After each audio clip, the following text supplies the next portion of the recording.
De retour sur le plateau de la Tronche Info, place maintenant au Focus, un Focus qui sera dédié aux nouvelles énergies puisque nous recevons Nusere Kalala Omotunde et Gérald de Bougré. Bonsoir messieurs.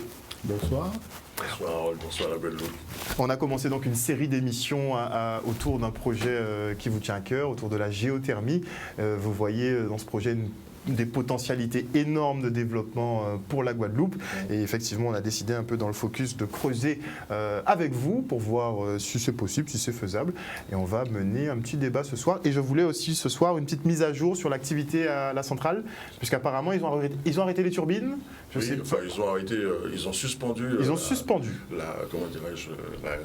La concession qu'Ormat avait pour faire tourner la centrale. C'est-à-dire que ça tombe à point nommé? La vie est faite de... Quand je suis tombé sur l'article, je me suis dit, mais c'est spécial quand même. Comme par hasard, on a parlé de ça il y a quelques semaines, et là, effectivement, ils sont suspendus. Mais Harold, excusez-moi de vous dire ça, mais la géothermie, c'est un vecteur, c'est un élément support pour permettre, je le dis et je le répète, un nouveau paradigme de développement global de la Guadeloupe, économique globale de la Guadeloupe. Et je peux le démontrer. S'ils sont là, c'est aussi pour ça, parce qu'ils sont déjà dans le concret par rapport à ce qu'on est en train de discuter. Alors, justement, on a voulu donner la parole aux jeunes, jeunes ingénieurs. Exactement. Et faire en sorte que, je dirais, qu'ils puissent s'emparer, puisque préparer l'avenir pour les jeunes sans les jeunes, bon... Ça n'a aucun intérêt. Il n'y a pas d'intérêt. Bon. Au moins, vous êtes cohérent.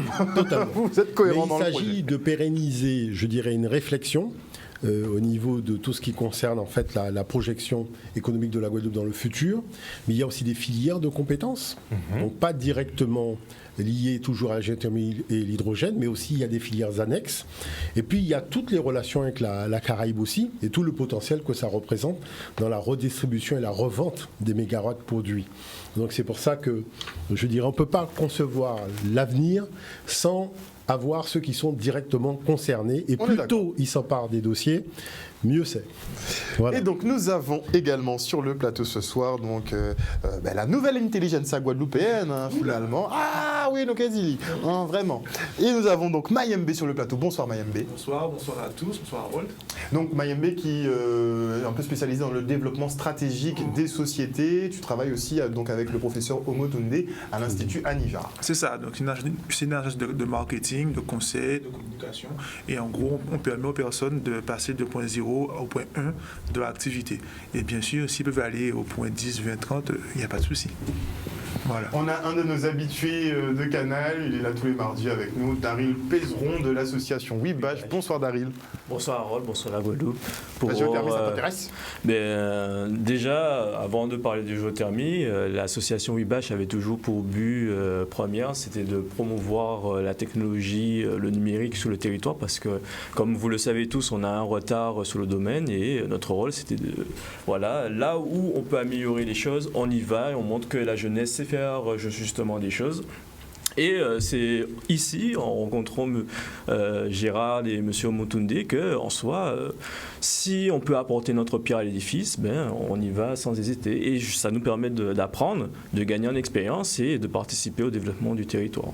Et vous a rejoint donc Daryl Chekboudou, qui est étudiant ingénieur. C'est ça. Donc déjà félicitations. Je ne sais pas encore bientôt. Mais on arrive à donc c'est déjà très bien, c'est déjà très bien. Donc on te félicite pour ça et d'avoir choisi ce genre de filière. Et toi, qu'est-ce qui t'intéresse finalement? Pourquoi tu as accepté de te greffer au projet? En fait, la géothermie, c'est dans l'étude, en fait, c'est dans les énergies renouvelables, donc c'est dans le domaine que j'étudie en fait. Et effectivement, la géothermie, c'est une énergie renouvelable qui est intéressante dans son aspect où ce n'est pas une énergie intermittente, c'est-à-dire comme le solaire où, quand par exemple il y a un nuage qui passe, il n'y a plus d'énergie solaire. La géothermie, c'est une énergie qui est plutôt constante et qu'on peut moduler en fonction de la demande. Donc par rapport à ça, c'est un projet qui est intéressant et c'est pour cela que j'ai rejoint le projet. Alors, on va mettre M. Bougré et M. Omotunde à part pour le moment. Est-ce que vous pensez que techniquement, la présentation de M. Bougré, le fait de pouvoir faire plusieurs usines de géothermie, est-ce que c'est viable? Ça pourrait être viable ici en Guadeloupe? Alors c'est une étude qu'ils ont déjà faite en fait. Ils ont déjà regardé si c'était possible de faire de la géothermie à haute température ou même d'autres types de géothermie. Et ils ont vu que c'était possible. Donc si c'est possible, autant y aller. Est-ce que tu y crois? Attends, David, est-ce que tu y crois? J'y crois surtout quand on parle en fait de créer en fait l'hydrogène grâce à l'énergie thermique de la géothermie. Parce qu'il n'y a pas que la géothermie, M. Bougré l'avait expliqué, ça doit être couplé à la production d'hydrogène. Et cette partie en fait, c'est cette partie qui m'intéresse le plus, puisqu'en fait l'hydrogène créé avec les énergies renouvelables, par exemple, imaginons qu'on a l'énergie créée, enfin l'énergie solaire qui crée de l'électricité, on fait l'électrolyse, ça fait l'hydrogène. Avec la géothermie, cette énergie, l'hydrogène qui va être créé sera moins cher en fait. Et on se rend compte qu'en ce moment, il y a une niche de marché où on va demander beaucoup d'hydrogène. Si notre production d'hydrogène est moins chère, on pourra avoir plus de part de marché en fait. Donc économiquement parlant, cette partie, ou la partie hydrogène en tout cas, est très intéressante, surtout qu'on se dirige vers une utilisation d'hydrogène plutôt importante, notamment dans la mobilité. Donc dans les projections, dans tous les cas, les demandes en hydrogène vont augmenter. Les études montrent ça, oui. Très bien, très bien. Il y a de plus en plus d'études qui montrent qu'on va utiliser l'hydrogène, notamment dans la mobilité, avec les voitures, les camions, ou même pour des batteries, pour réutiliser l'énergie stockée quand on a besoin d'énergie électrique. Donc c'est le futur. David. Pour compléter ce qu'a très bien dit Daryl, c'est surtout aussi un aspect où on a cette énergie qui est là depuis des lustres. On a bien montré qu'une première centrale arrivait à utiliser cette énergie-là à bon escient et à le rentabiliser notamment. Et l'idée, c'est de pouvoir faire en sorte que si avec toi, on peut permettre à la Guadeloupe d'être autonome sur le plan énergétique, ça fait déjà que niveau niveau énergie verte, déjà on est OK. En plus, il y a un monsieur qui nous posait la question, le fait d'utiliser la 5G, est-ce que ça ne va pas être trop gourmand en énergie? Ça répond déjà à cette problématique-là. Donc, niveau transmission des données, on n'aura pas de souci à ce niveau-là. Et avoir le luxe quand même de pouvoir retransmettre cette énergie-là dans toute la Caraïbe, ça crée une connexion gigantesque. Moi, j'ai envie de vous dire, mais qu'est-ce qu'on attend en fait?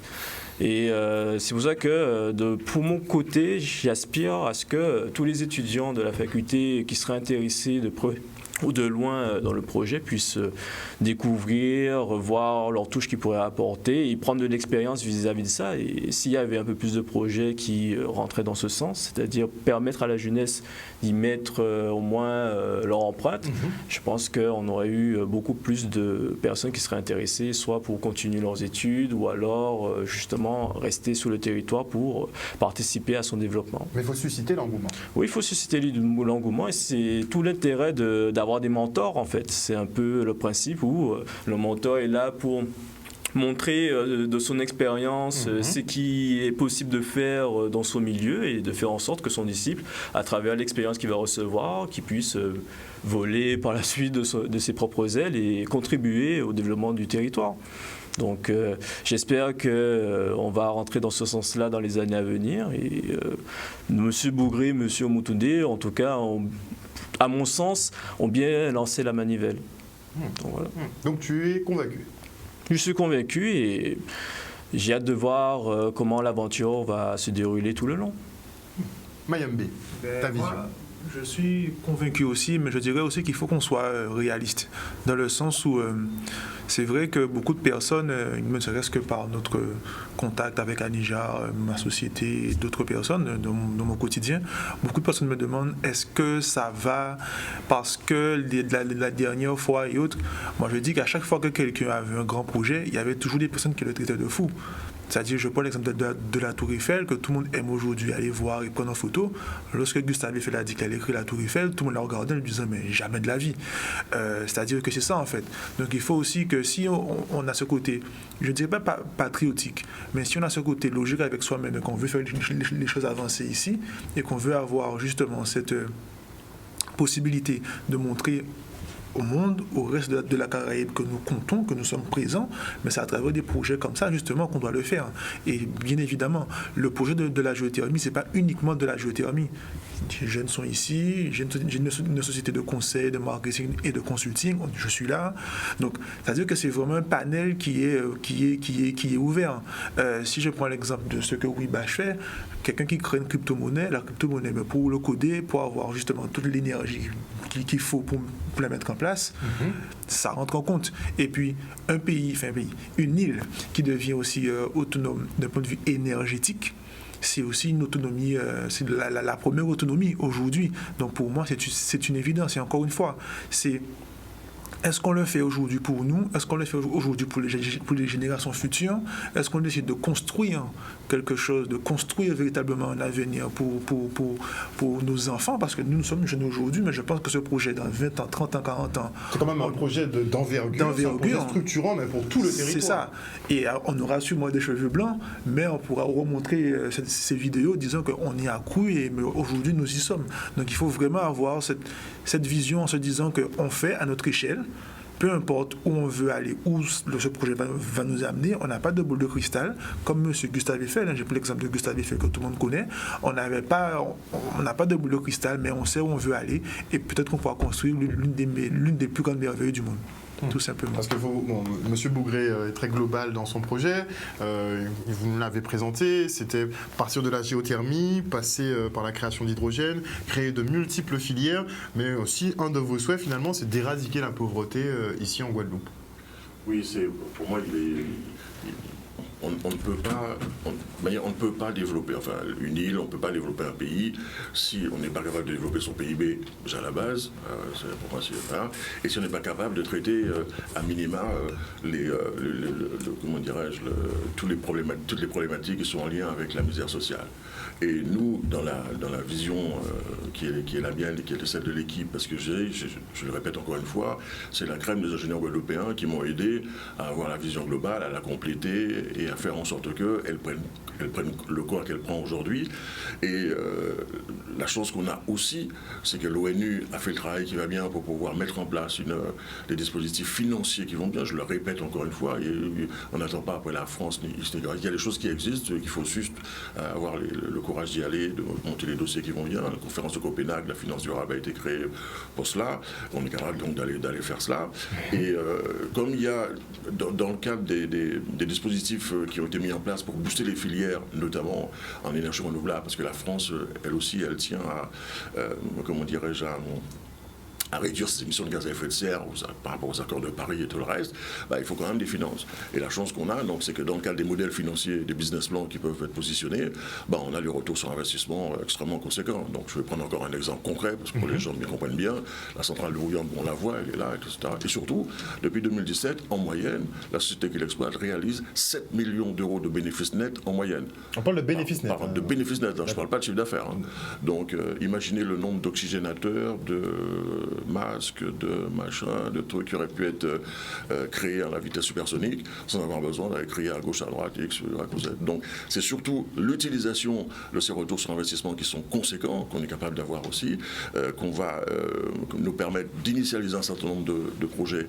J'en avais comptabilisé une centaine à une époque, j'ai réduit à 50 projets sur divers aspects des marchés et des possibilités d'exploiter des marchés, pour lesquels d'ailleurs j'ai sollicité, en dehors de la partie purement électrique, réseau électrique, etc., l'association WIBAGE, l'association des ingénieurs de Guadeloupe, l'EIG, pour qu'ils puissent, après avoir signé un contrat de confidentialité, on est dans cette démarche-là, voir dans tous les 50 projets qui sont proposés, comment eux vont pouvoir réaliser les études de préfaisabilité, de faisabilité, déterminer la finalité des marchés, déterminer tout l'écosystème qui est lié à un business, comment il fonctionne, objectifs, moyens, business plan, indicateurs de suivi, pour éviter de tomber dans des travers que la plupart des entreprises guadeloupéennes sont tombées, parce que je rappelle au passage qu'on a 60-65% des entreprises guadeloupéennes qui ne payent pas leur précompte salarial et qui sont virtuellement en abus de lien social.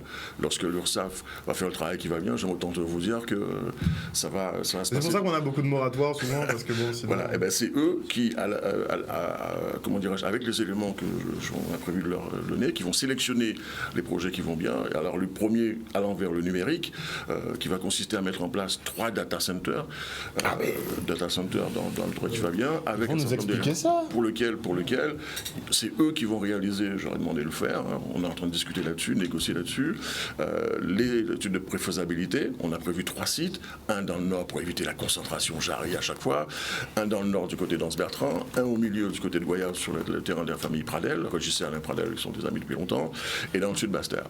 Et c'est à eux donc de réaliser, sur la base du cahier des charges ou des éléments que je leur demande, c'est-à-dire pouvoir intégrer ce que j'appelle moi des centres ultra high-tech dans lesquels on va trouver, comment dirais-je, les data centers en question avec des serveurs quantiques, autant que faire se peut, des ordinateurs quantiques, avec un développement immédiat sur un langage de programmation quantique que j'appelle Quantix, pour lequel ce sera de la programmation en recherche opérationnelle. Un élément concret, c'est-à-dire développer un jeu vidéo ludo-éducatif et pédagogique pour lequel j'ai été nominé à Marseille il y a quelques années à Belle de Mai par un incubateur qui était spécialisé là-dedans, et qui consiste à développer, à faire en sorte qu'on voit l'histoire de l'occupation des îles à partir des bords de l'Orénoque, comme les Arawaks et les Caraïbes l'ont fait. Parce que je pars du principe que lorsque le petit Guadeloupéen qui est encore élémentaire, qu'au moyen et autre, il a joué à Age of Mythology, il a joué au Age of X ou Y scandinave, etc. Quand il regarde, lui, il est où? Il s'y retrouve pas.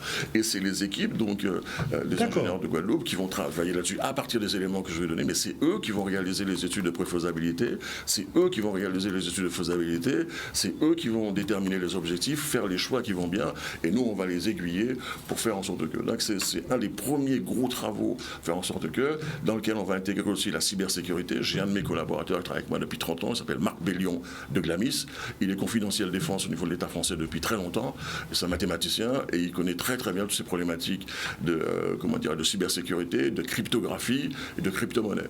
Donc c'est nous qui devons nous organiser, nous structurer. J'ai d'ailleurs, pour accélérer le processus, demandé, on a commencé à regarder comment on pourrait mettre en place des containers aménagés en attendant d'avoir les terrains, les machins, parce que vous savez comment ça se passe avec les terrains, etc. À Guadeloupe, faire en sorte que, et on doit faire tout ça ensemble dans la dynamique de ce qu'on a prépositionné. Oui, juste avant, il faut quand même rappeler une chose dont on n'a pas forcément bien pris conscience, c'est que lorsqu'on parle de géothermie, même en Europe, c'est la Guadeloupe qui est mise en avant. Je ne dis même pas au niveau de la France. C'est-à-dire que pour la France, le site véritablement majeur en géothermie, qui représente le savoir-faire, c'est Bouillante.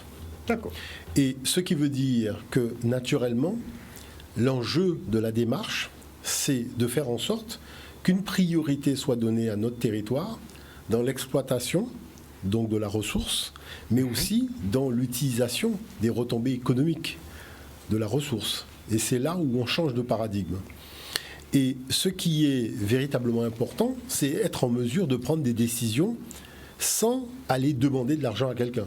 C'est-à-dire qu'on a produit cette manne financière, parce que c'est vrai que lorsque M. Bougré dit voilà les retombées financières, c'en est une. Mais quand vous regardez vraiment les documents et que vous voyez les retombées financières et que lorsqu'il y a le partage du gâteau, il n'y a pas un représentant de la Guadeloupe. Ça, nous l'avons dit d'ailleurs aux autorités quand nous les avons rencontrées, que c'est quand même quelque chose de voir que des gens ont fait des millions sur le territoire, mais quand il faut partager les millions, on n'est plus là. Il n'y a personne. Donc ça, je dirais, il faut quand même se fixer des limites, parce que je doute que ces mêmes personnes puissent apprécier qu'on leur fasse la même chose dans leur pays. Il faut revenir à la raison. Et la chose aussi, c'est que, et c'est aussi le sens, moi, plus de ma démarche, c'est d'avoir une implication du peuple guadeloupéen. C'est-à-dire dans la compréhension des enjeux, dans le désir de passer du rêve à la réalité, et dans le fait de se fédérer, parce que, et je remercie d'ailleurs beaucoup d'ingénieurs qui ont spontanément, qui sont venus à Niger, qui nous ont appelés, envoyé leur CV et compagnie, parce qu'on se rend compte que, en fait, dans beaucoup de domaines, ce sont des Guadeloupéens qui sont les fleurons en termes d'engineering. Terre de champions, c'est impressionnant. Tous les domaines. Pas simplement en France, même en Europe. C'est-à-dire que vous vous rendez compte que sur le plan de l'Europe, vous avez des choses qui se construisent, des usines qui se construisent. Qui est maître d'œuvre? C'est quelqu'un de la Guadeloupe. Donc ça veut dire qu'on a peut-être sous-estimé le potentiel que nous avions dans les très hautes technologies. Mais on a des gens partout, au Canada, aux États-Unis. Enfin, c'est impressionnant. Moi, je suis impressionné. Ils m'ont appelé. J'ai une vingtaine d'ingénieurs guadeloupéens. Ils ont fait l'X. Ils ont fait mine. Ils ont fait, pont et chaussée. Et ils me disent, M. Bougré, on a vu les émissions de Canal 10.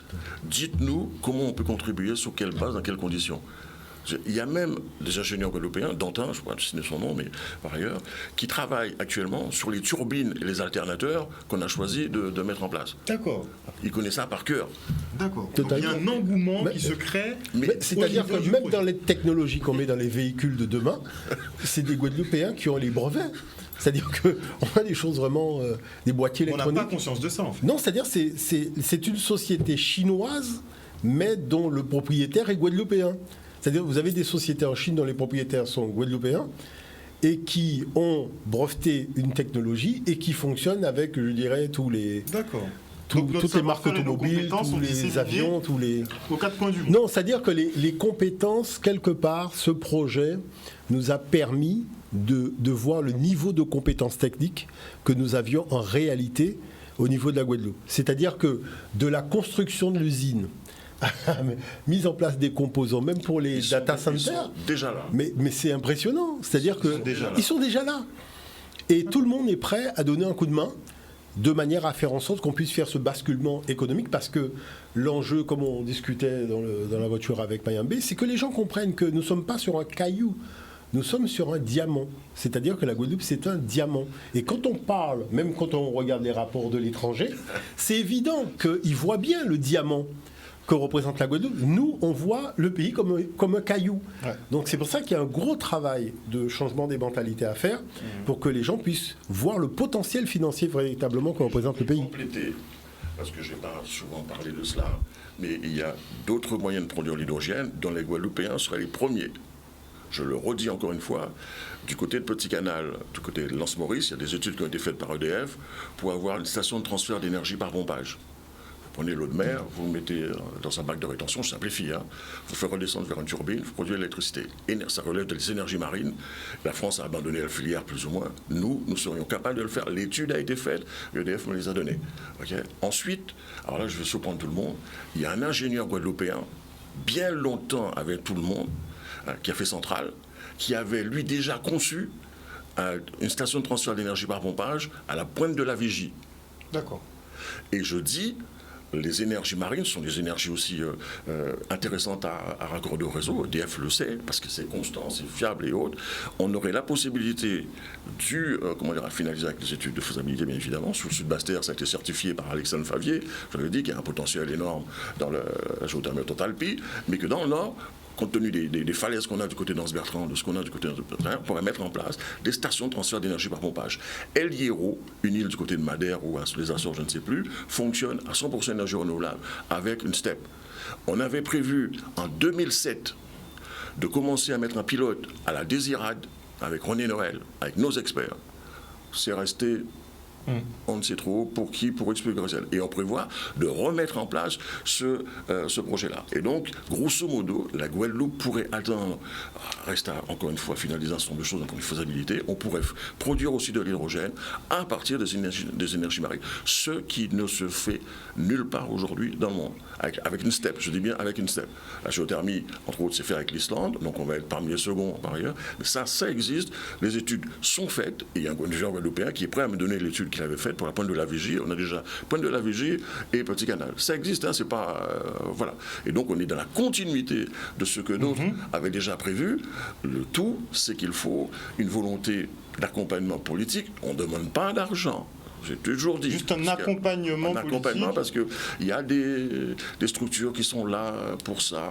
Qui gèrent, qui ont la gestion. Et à ce propos, il va rigoler parce qu'il a regardé toutes les émissions, m'a-t-il dit, qu'on avait fait avec vous. Monsieur Arichalus, le président. Justement, vous deviez le rencontrer. Qu'est-ce que ça a donné? Voilà, j'en profite pour aller là-dessus. On l'a rencontré le 13 juillet avec NKO. Le 13 juillet, ça c'est... entre guillemets bien passé, mais avec les politiciens, je ne sais pas jusqu'où on peut dire que ça s'est bien passé, tant qu'on n'a pas vu les actes. Enfin, bon, je ne vais pas revenir là-dessus avec vous. Et dans la logique, ils sont censés, donc ils nous ont présenté deux de nos interlocuteurs, donc je suis rentré en contact avec eux, ils nous avaient laissé entendre que c'est vers la mi-août que les commissions seraient mises en place, notamment commission énergie, président de la commission énergie et autres, ça a été fait. Et là, on leur a fait parvenir le contrat de confidentialité, parce que moi, je ne tiens pas à donner toutes mes infos. Évidemment. Évidemment. Ça rien. Et j'attends que ce contrat de confidentialité, Jusqu'à maintenant. il revient de signer jusqu'à maintenant. Mais c'est l'administration.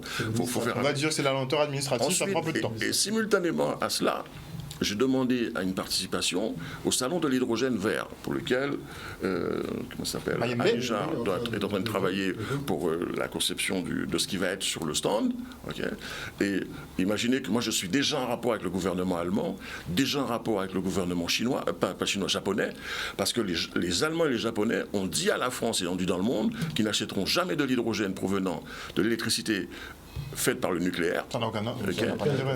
Voilà, enfin, en tout cas, eux le confirment. Et les Allemands sont même en train de signer un contrat avec l'Algérie pour mettre en place du solaire photovoltaïque qui va ramener de l'hydrogène en Allemagne. Tellement ils veulent entrer dans ce chemin-là. Et nous, donc l'idée c'est, je suis en train de voir avec eux comment ça pourrait être possible, à quel prix, sur quelle base, dans quelles conditions, etc. Je discute avec eux là-dessus.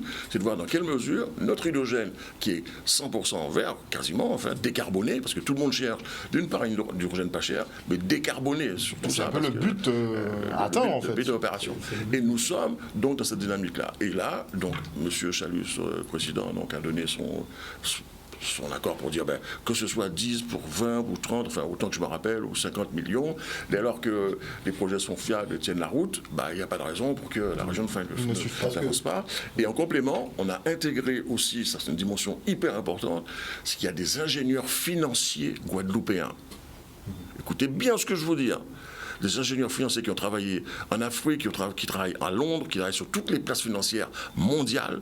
La première émission qu'ils ont vue, ils m'ont envoyé un truc me disant « Monsieur Bougré, vous nous avez redonné du cœur à l'ouvrage. Voilà ce qu'on fait, voilà ce qu'on peut faire. Et on peut voir dans quelle mesure on peut monter une place financière dédiée aux énergies renouvelables, en général les nôtres, et à la vente de l'hydrogène dans le monde à partir de la Guadeloupe.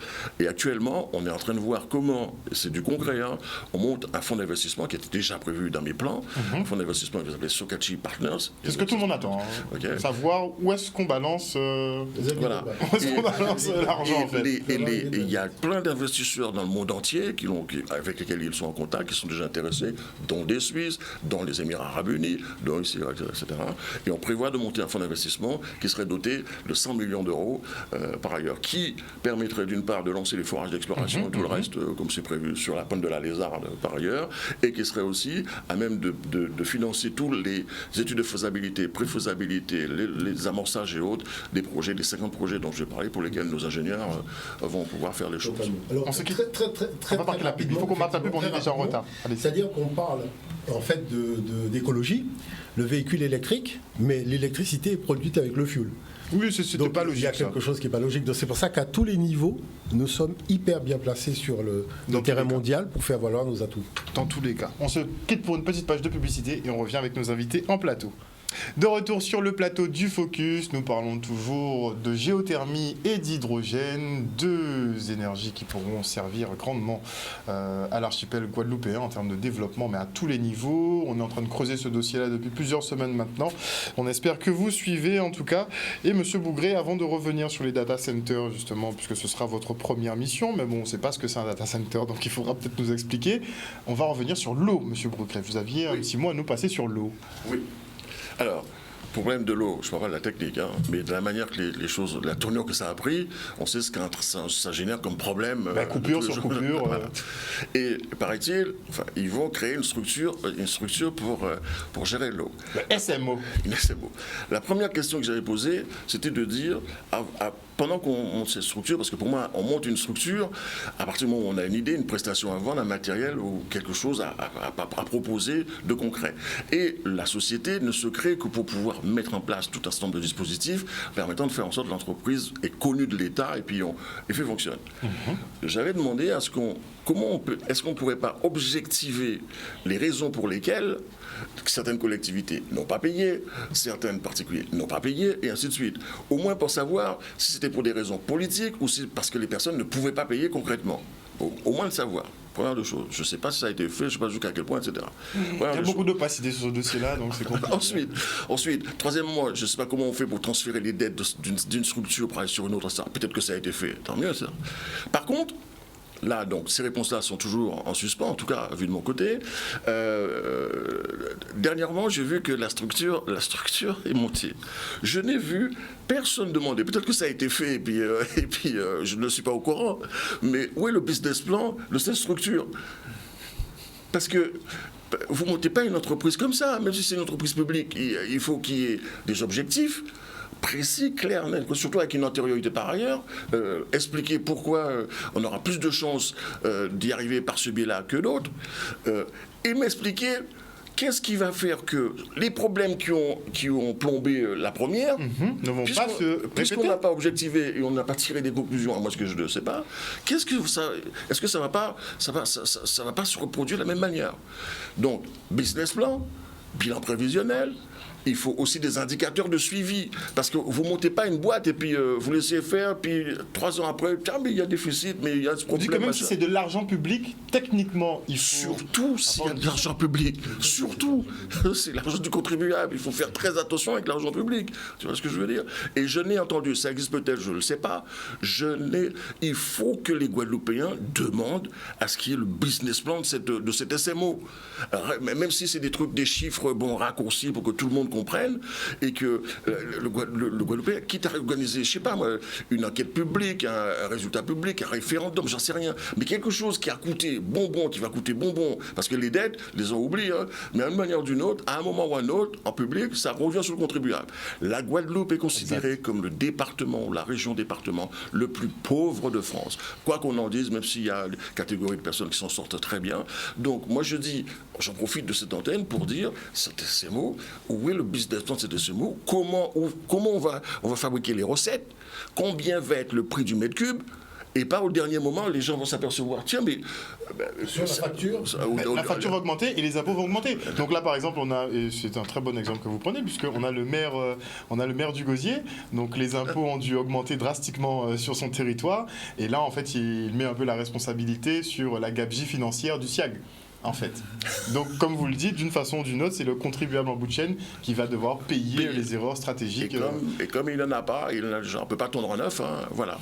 Et donc, alors peut-être que ça existe, hein. Alors, moi, ce que je demande, c'est qu'on fait voir aux citoyens guadeloupéens, on lui donne les raisons pour qu'il ait confiance dans cet SMO, et tous les éléments basiques, parce que c'est eux qui vont payer au final, qui vont leur permettre de se faire une idée de ce qui va être mis en place, et les indicateurs de suivi qui vont pouvoir suivre eux. Pas attendre qu'au dernier moment, on s'en aperçoit qu'il y a des millions d'euros de déficit, que tout de suite, dès le départ, les outils de comment ça a été créé, objectifs, moyens, business plan, bilan prévisionnel, indicateurs de suivi. Si c'est pas fait ça, il y a de fortes chances qu'on va tomber dans les mêmes problèmes. Surtout si on ne sait pas pourquoi, c'était pour des raisons politiques ou des raisons de... On a beaucoup de mal à faire des bilans. Quand ça a été négatif en Guadeloupe, j'ai remarqué qu'on a beaucoup de mal à faire des bilans. On veut passer en fait sur la période, on veut un peu effacer les travers. Parce qu'on ne met pas des indicateurs de suivi. Moi, toujours après en business, parce que moi j'ai fait, toutes les semaines, moi personnellement, dans les boîtes que j'ai créées, toutes les semaines, tous les vendredis, les objectifs de la semaine d'après, on les pointe. Mais les grosses boîtes en général fonctionnent comme ça. Qui avait, vous avez tel truc, vous avez tel objectif, l'avez-vous atteint, pour quelle raison, et ainsi de suite. On fait toute la réunion, on descend tout ça, et ainsi de suite, jusqu'à ce qu'on éponge tous les objectifs qui ont été atteints et ceux qui n'ont pas été atteints, pourquoi ils n'ont pas été atteints. Lorsque vous avez ce genre d'outils, un tableau de bord, vous pouvez piloter. Mais si vous attendez, il n'y a pas de... Un bilan tous les 5 ans, tous les 6 ans, des partiels. C'est déjà mort. Il est déjà trop tard. J'invite ceux qui travaillent sur ce sujet. D'ailleurs, j'avais commencé à travailler un peu avec M. Parent, et puis d'un seul coup, il a disparu. Donc, je vais mettre en place un pilote, ce Capester Bello pour un truc, et puis bon, là... c'est bizarre, ça te m'étonne une guerre que M. Parent disparaît. J'ai pas non plus M. Coriolan au téléphone, ni M. Alain Plaisir, ni M. On peut s'arranger pour ça. Personne. Non, moi, je me plains pas, hein, parce que chaque fois que je leur ai parlé du développement économique, même Christelle Nanor avait dit que la géothermie, c'est du passé. Donc, en fait, on ne comprend pas les enjeux du futur, en fait. Harold, vous dites ce que vous voulez. Parce que moi, tout ça, ça me fait rigoler. Je vous dis, Éric Coriolan, je l'ai eu au téléphone au tout début. Le jour où j'ai parlé au mec de l'économie, du business plan, la géothermie, de l'hydrogène, je ne l'ai plus eu au téléphone. D'accord. Plus eu. On m'a dit que nous allait m'appeler. Nous ne m'a jamais appelé. On m'a C'est dit des fantômes, ceux-là. on va dire, Non, mais etc. il y a des choses qui sont Et les là. mecs, je ne sais pas sur quelle base, c'est la dénonciation, c'est l'invective, c'est descendre dans la rue, c'est les trucs. Et au final du final. Projet structurant, vous voulez nous dire qu'en fait, en termes de projet structurant, là, par contre, il y a... Je sais pas, moi je voudrais qu'on me dise, quand on a fait un mouvement, quand on est descendu dans la rue, etc., quel bilan on tire? Quels sont les indicateurs qui disent on a gagné ça, on a perdu? On descend, il y a une raison pour laquelle on descend. Et ainsi de suite.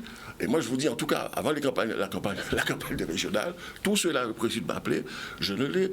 Dès lors que je leur ai parlé, voilà comment moi je vois, comment les choses peuvent se passer et comment on s'en sort directement sans avoir besoin de la France, du X, Y, Z, ni d'octroi de mer, ni quoi que ce soit. Ah non, tout le monde. Je n'ai plus entendu parler parce que l'octroi de mer, c'est pareil. Hein. Avec le business qu'on met en place, le business local, l'octroi de mer, on peut trouver une autre formule. On pourra s'en passer. On pourra s'en passer, trouver la formule qui va bien par rapport aux régions. Ça, c'est bon pour les radars, il est ça. Non, mais déjà, je pense que c'est un problème pour tout le monde. Quand tu veux envoyer un colis ici, etc., tu te dis que c'est toute une galère. Tu dois passer forcément par la métropole, trouver un autre service qui va te le renvoyer et tout, et ça te rajoute une facture supplémentaire parce qu'il y a l'autre main qui passe dedans et tout. C'est incroyable. Alors que les colis font le tour du monde. Hein. Et oui, Mais pour que ça arrive, et nous sommes un territoire français, et tu te dis, et sachant qu'en plus je me dis les États-Unis sont juste à côté, qu'est-ce qui fait que l'avion ne pourrait pas tourner juste un peu pour dire ah ben voici votre colis et voilà, bonjour chez vous, Non, tu vois. c'est vrai que cette réalité financière. Personne ne veut objectiver les secteurs de vie sociétale de Guadeloupe au XXIe siècle. Tout le monde regarde, dit oui. Donc on va avancer au petit bonheur la chance, en fait. Voilà, on appuie sur le frein à main, on regarde dans le rétroviseur. Avec toutes les histoires possibles et imaginables. Mais on est au XXIe siècle. Il y a les outils qui vont bien. Normalement, On est en il y a des 2021. choses que. Voilà, même si les enfants ils ont appris normales. à prendre leur scolarité avec des livres, allez leur dire aujourd'hui qu'ils vont avoir que des livres. Il va dire, son parent, il va vous dire oui, ça va mais pas être demain, possible. ça passe sa tablette. Voilà, ça sera plus la tablette. Hein. Donc il Non, faut pouvoir faire ça. Et il y a malheureusement, les c'est pas le fait. plateformes financières internationales qui œuvrent avec des TPE, petites et moyennes entreprises. On voit bien, moi j'ai vu des courriers où on vous dit clairement dans le courrier que dans l'état du fonctionnement financier de votre territoire, nous retardons la mise en circulation de nos produits. Et ce sont des produits qui ont pour vocation de permettre aux TPE de gagner en puissance et en performance économique. Donc il y a quelque chose effectivement à ce niveau-là qui est assez surprenant. Hein. Ah là là, nous qu'est arrivé. Quand on fait ce taxe sur le carburant, c'est pareil. Vous savez qu'il y a un taxe sur le carburant parce qu'ils flippent tous sur le fait qu'il y a une partie de cet argent-là de carburant qui vont au niveau des collectivités. Si vous mettez des voitures électriques, dans quelle proportion ils vont pouvoir avoir les aides qu'ils avaient provenant de cette taxe? Et ça disparaît. Donc Donc il faut penser à les remplacer. Voilà. Dans Et tous les moi, cas. ce que je dis, je répète, je ne cesse de répéter, il faut anticiper. Voilà. C'est pas. Non, non, C'est pas la dernière C'est ça que minute. vous pointez. C'est Oui, con. C'est ça la chose. C'est-à-dire qu'on connaît même l'échéance de la mise en place du nouveau modèle économique et du nouveau modèle technologique, mais il n'y a pas de processus de préparation. C'est à la dernière minute. On se dit, au fait, à partir de la semaine prochaine, il faut anticiper. Truc extrêmement grave, j'en profite encore. Le Cornu a dit, le maire a dit, le quoi qu'il en coûte, c'est fini. On sait, c'est peut-être fin septembre, début octobre, peut-être Exact. prolongé. Ouais. Monsieur Valcollet a dit les entreprises qui vont être en difficulté par rapport à ça peuvent se rapprocher de la CCI parce qu'ils ont un fonds de solidarité qui, de toute manière, va se terminer. Qu'est-ce qui empêche les Guadeloupéens aujourd'hui de simuler puis de dire voilà, on va avoir un tsunami à telle date? On nous l'a dit, c'est déjà dit, ils vont arrêter. Prévoyons, disons, voilà, en supposant que à Créer un 0, fonds, je sais pas. voilà, trouver des solutions. ça a arrêté à telle date. Mais maintenant qu'on est déjà dans ce que vous savez, et voilà, travaillons à mettre en place des dispositifs, petit A, petit B, en fonction des cas, les algorithmes qui vont bien en fonction des cas qui vont arriver, et il y a moyen de trouver les fonds, de préparer pour faire en sorte que ce tsunami-là, quand il va arriver, ben, on ne puisse pas se retrouver. Et avec des lits, Et qu'on ne se retrouve pas à dire, à l'hôpital. monsieur l'État, j'exige qu'on me donne ceci, j'exige qu'on me fait cela, j'exige que... Je ne dis pas qu'il ne faut pas le faire, mais pendant ce temps, en bas fait, ou les morceaux, Mais le temps passe en fait et la situation ne s'améliore pas. Donc. Et on va se trouver, quand les aides vont arriver, l'après-Covid, tout le monde le dit, tous les experts le disent, même s'il y a quand même une embellie, paraît-il, le truc, à un moment donné, ça va être une casse sociale, mais alors comme c'est pas possible, et moins on sera préparé, moins il y aura des outils sur lesquels on aura réfléchi, et bien plus on va se retrouver. Et nous, devant notre État, vu les quelques petites milliers d'entreprises qu'on a, si on ne prépare pas ça, on ne fait pas ce qu'il faut, etc., et bien on va se retrouver dans une situation qui va être quand même extrêmement difficile. Alors que là, avec ce qu'on met en place, il suffit de se préparer. Et pallier financièrement. Et voilà, se préparer à faire des recettes. Je voulais dire par rapport au projet de data center, il y a une société, effectivement, que j'ai connue, un embryonnaire qui est OVH. Et quand on voit ce qu'OVH est devenu, n'est-ce pas, et la tête du patron qui n'était même pas d'ascendance française en fait, hein, c'est un petit jeune qui est arrivé, comme souvent. Et il s'est entouré de jeunes. Quand on voit ce que OVH pèse aujourd'hui, mais on se dit, mais on aurait pu avoir des OVH ici. La chose, c'est qu'au lieu que les jeunes se retrouvent toujours dans une situation d'aller quémander de l'emploi, qu'est-ce qui manque? C'est les moyens économico-financiers pour réaliser en fait des ouvertures économiques et technologiques de manière à faire en sorte que sur un certain nombre de secteurs, nous puissions retrouver, je dirais, la mainmise mondiale. C'est-à-dire que sur une problématique de data center et autres, on ne peut pas faire un colloque international sans faire participer la Guadeloupe. C'est pour ça que nous parlons de technologies nouvelles, pas anciennes. C'est ça les enjeux. Alors, voilà. Qu'est-ce que ce seront ces data centers, centres ultra high-tech avec des serveurs et des ordinateurs quantiques? Ah bon, tiens. Alors déjà, pour commencer, pour bien spécifier pour les ordinateurs quantiques, il faut comprendre qu'un ordinateur, si tu veux, a une puissance de calcul qui lui permet d'avoir une certaine quantité de données. Si je prendrais comme exemple un tuyau, on a un tuyau qui envoie un certain débit, mais un ordinateur quantique serait capable de le faire en 10 fois plus gros, en fait. D'accord.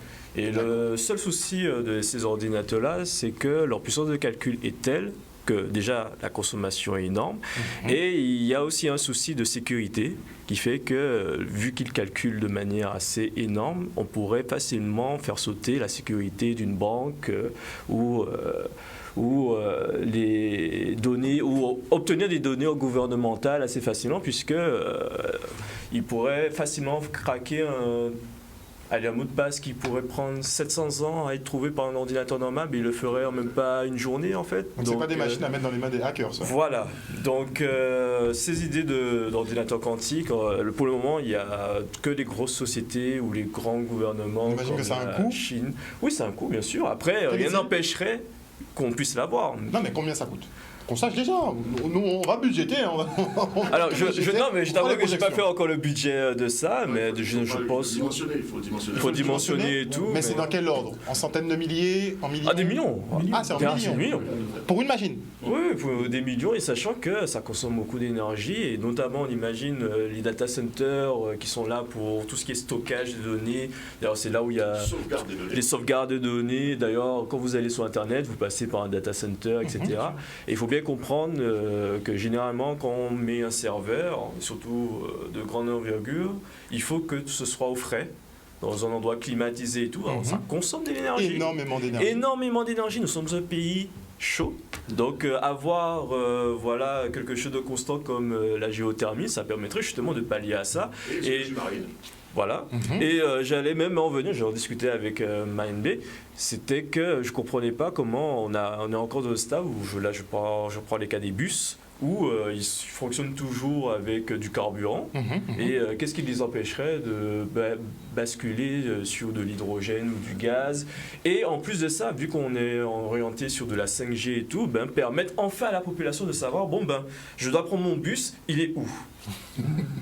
Ah, il y a 5 minutes. Ok, je peux partir. C'est vrai qu'on attend ça depuis. On va dire que la personne qui a mis au point cette technologie pour la RATP, la SNCF et autres, c'est un ami qui est de la Guadeloupe. D'accord. Qui On est était vraiment avec partout. la main avec nous. On est partout. Mais il faut savoir aussi une chose, très rapidement, c'est que moi, j'ai lancé un groupe mondial, depuis le colloque mondial des mathématiques africaines. On a lancé un groupe mondial avec tous les instituts et les ingénieurs que nous avons dans tous les instituts pour pouvoir créer des algorithmes nouveaux qui nous permettraient de disposer de notre propre langage informatique. Parce que la chose, c'est que, vous savez, même le gros cas, c'est du binaire. Hein. Nous, on a fait un colloque avec un scientifique au Cameroun et on n'a même pas eu le temps de lui poser la question qu'il est arrivé directement sur le fait que le tambour, notamment celui de la Guadeloupe et compagnie, c'est du binaire. Il ne faut pas oublier qu'on a deux mains. Donc, il y a beaucoup de choses qu'on peut faire à ce niveau-là.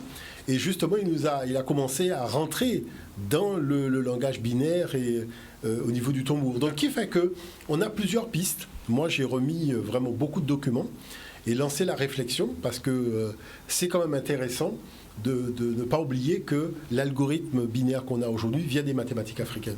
Quand on a fait le colloque, c'était pour le démontrer. Mais je dirais la production culturelle africaine et panafricaine d'une façon générale, ce ne sont que des algorithmes scientifiques et mathématiques. Et si je devais donner un petit message... Et après Daryl, parce qu'on n'a pas beaucoup entendu. Justement, comme Daryl, nous sommes présents au sein de la faculté de Fouilleul et je me disais tout le temps, qu'est-ce qu'on pouvait faire justement par rapport aux compétences qu'on acquiert au fur et à mesure de notre licence, master et doctorat. Quelle action que nous pouvons mener pour montrer que oui, la jeunesse ne fait pas que de la musique, qu'elle ne fait pas que du chant, etc. Je n'ai rien contre les chanteurs, mais généralement quand on parle des jeunes, on met surtout en avant les chanteurs, etc. Les sportifs, voilà, c'est toujours les mêmes. Alors que nous avons des personnes... des très gros cerveaux. Des cerveaux et tout, qui justement peuvent répondre à des problématiques, qui ont même par moment des solutions à apporter. Et de vraies solutions. Et ce que je souhaite, c'est que les seniors, nos pères, comme on dit, puissent justement participer à cette évolution. Et je laisse Daryl. Enfin, vous débrider et vous permettre justement de vous épanouir. Parce que souvent, on ne fait pas confiance à la jeunesse. On veut tout miser sur elle, soi-disant, mais on ne fait pas confiance. On est dans une dynamique où, quoi qu'il arrive, nous allons prendre notre part s'il le faut, mais on va contribuer. Ça vient fort. Daryl Chekboudou. Je suis 100% d'accord avec lui. Quoi qu'il arrive, on va prendre notre part. Il y a des jeunes qui cherchent du boulot, des jeunes qui ont des idées, des jeunes qui veulent voir les choses avancer. Donc dans tous les cas, on arrive et on prendra ce qu'on a à prendre. Tu penses qu'on pourra être visionnaire enfin ? Avoir une longueur d'avance, prendre 10-20 ans d'avance ? On est déjà visionnaire, il y a une dynamique en ce moment de jeunes, il y a beaucoup d'associations qui ont pour but de faire changer les mentalités. C'est-à-dire qu'on part sur le principe que les jeunes, nous, et les plus jeunes, donc ceux qui sont au collège, sont l'avenir de la Guadeloupe. Et c'est sur ça qu'il faut travailler, je pense. C'est sur ça qu'il faut travailler pour qu'on puisse voir les choses avancer dans le bon sens, on va dire.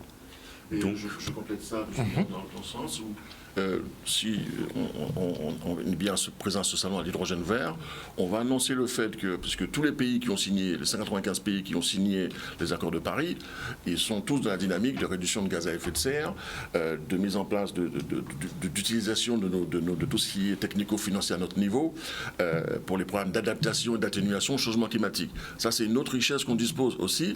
Et on va annoncer lors de ce salon la création d'emplois dans tous les pays, dans ces 195 pays, d'agences technico-commerciales qui vont avoir pour but d'anticiper ou de préparer les pays, l'Allemagne, le Japon et autres, le Kenya, l'Éthiopie, parce le Kenya a 10 000 mégawatts de potentiel géothermique qui n'est pas encore exploité. 10 centrales nucléaires au total. Il n'y a pas que le Kenya, mais enfin, le Kenya et l'Éthiopie tout à fait au bord du Grand Rift, pour lequel donc on fera cette annonce où 195 agences technico-commerciales vont être montées pour être parties dans le monde pour pouvoir prévendre notre hydrogène et nos technologies au sens où on vient de discuter. Très rapidement. Dernière petite chose rapide, c'est aussi permettre aux jeunes, TPE, petites entreprises ou entreprises à salariés uniques, de pouvoir avoir une porte qui s'ouvre pour du financement. Déjà, ne serait-ce que ça. Le nerf de la guerre, de toute façon, il faudra des euros. On va les trouver. Merci beaucoup à vous tous d'être venus sur ce plateau ce soir. J'espère vous revoir, tous les trois aussi, pour du développement économique. On a du talent et il faudra effectivement qu'on vous laisse démontrer par A plus B que vous surpasserez probablement les générations. Vous ne pensez pas, M. Bougré? Ah oui, très bien, très bien. C'est tout Je le suis mal que je convaincu. souhaite. Ah ouais, Je suis c'est convaincu. clair. Je ferai tout en tout cas. Moi, je contribuerai du mieux que je peux. En tout cas, merci beaucoup pour tout ce que vous faites pour la Guadeloupe et votre projection qui pourrait nous rapporter un très gros pactole. Il faut être sérieux. À l'heure d'aujourd'hui, pas d'argent, tu n'évolues pas dans ce monde-là. Donc il faut qu'on commence à se pencher vraiment dessus et arrêter un peu cet assistanat. Enfin, ça reste mon point de vue. Passez une excellente soirée sur Canal 10 Télévision. Tout de suite après la coupure pub, vous retrouverez Brigitte Zabarel pour Santé 10. Et moi, on se retrouve demain pour les infos. Des gros bisous à vous et beaucoup d'amour, n'est-ce pas?